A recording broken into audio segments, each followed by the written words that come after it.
So I'll go to the costly mistakes entrepreneurs make in taxation.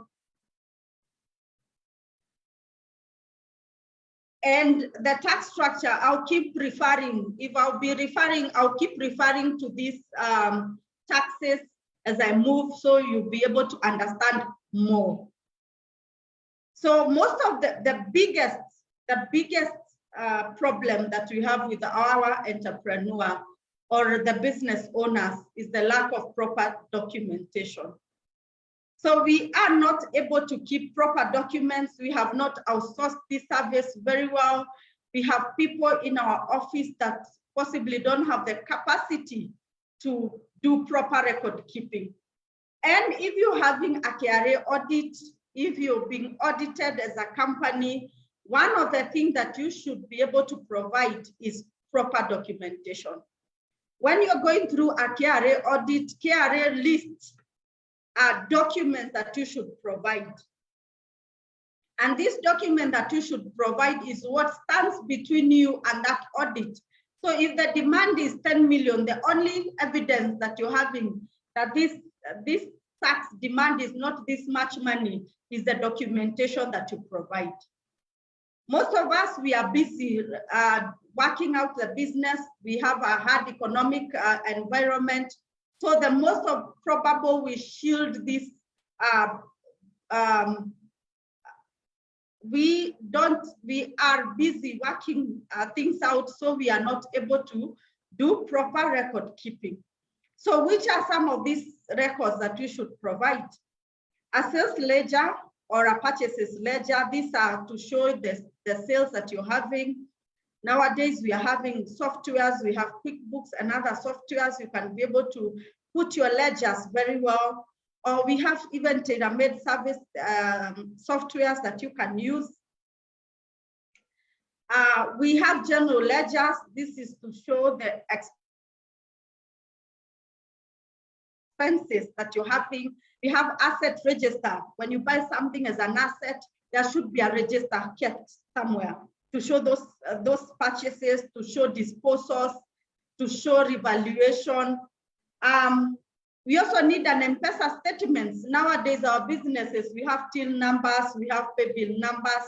So KRA is looking at our transactions through the bank statement and also the M-Pesa statements. So keep them properly.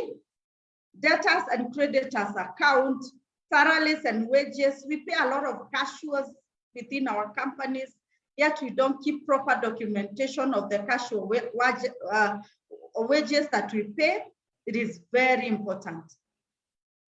Why we have director's account? If you are a director and you have a personal account, then KRA is also interested to see what happens on your bank account, what happens with you. Are you separate from the business? Or do you draw money out of the business? Or do you have other businesses that you're operating as a director? Loan statement, if you declare a loan, you're also supposed to provide the loan statement.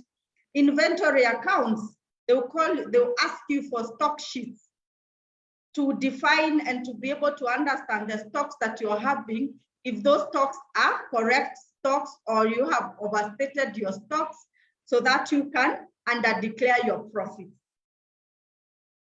So remember the regime that we are having, the return regime is self-assessment. This is where you sit down and do the returns yourself. You sit down and have the people in the office operating these returns. They file for you, or the auditor files for you. So KRA is mandated to come and check those self-assessment if you did them properly. And they are supposed to come within a period of 5 years. So as an entrepreneur, all these records, you should be able to keep them somewhere safe for a span of 5 years. And when KRA is coming to I'll talk about audit triggers and some other things, I'll talk about them, and we'll talk more about these records. So what are the mistakes that as an entrepreneur you do them? Trusting third parties to handle tax matters for you. So as a business owner, you're busy, you're looking for money, you're looking for customers. So at the end of the day, you have an auditor, you have outsourced the services, or you have the people in the office.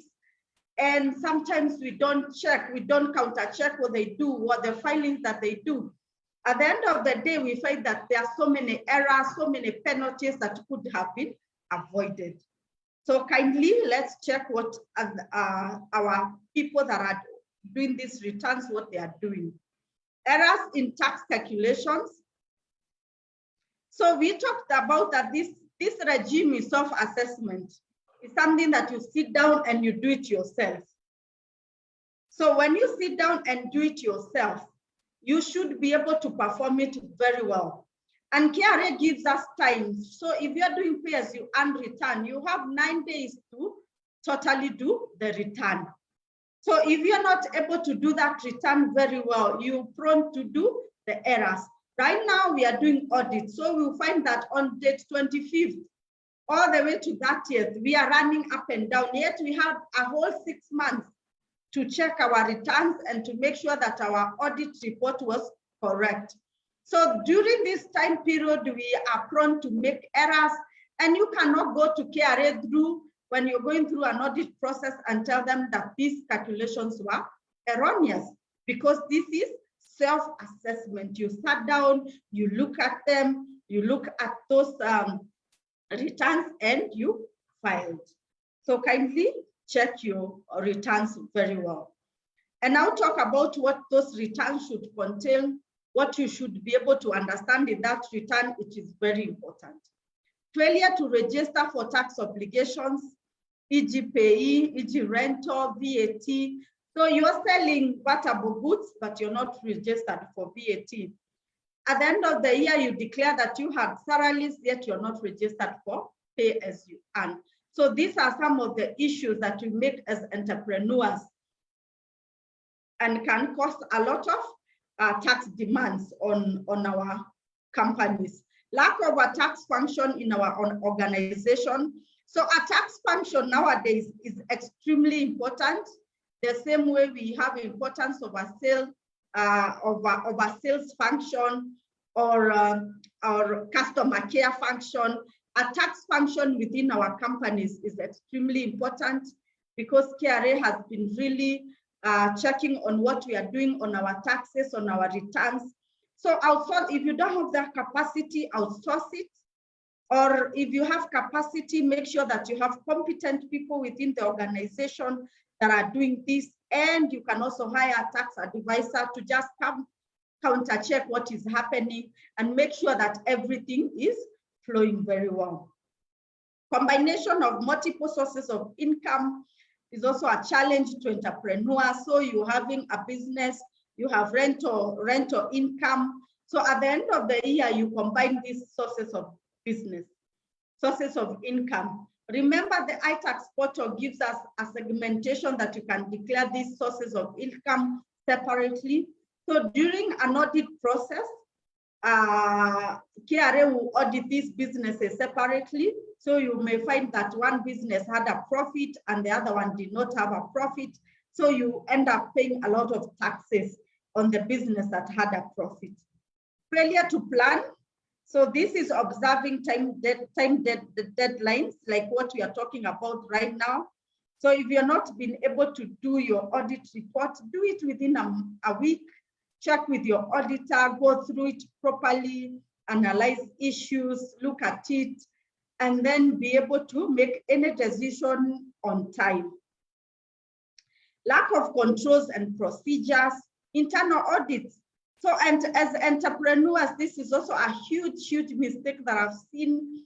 We don't have internal audits within our companies during the year. Do 3 months, 4 months, and as you look at the profits of the company, you look at your internal controls, you also look at your taxes, do a tax plan, say this quarter I made this profit or I made a loss, and if I made a profit, can I pay an installment tax?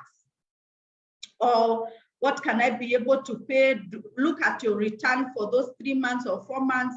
Have I been able to do the monthly returns very well? Are there invoices that were not accommodated, or are there issues? Have those, the same way you have sales engagements, have tax engagements with your members, with your staff, or with person that is handling the tax issues. Non-deduction of withholding income tax. So I've talked about that. If I come to you as a tax advisor and you don't withhold the 5%, is also will also raise a tax demand in future.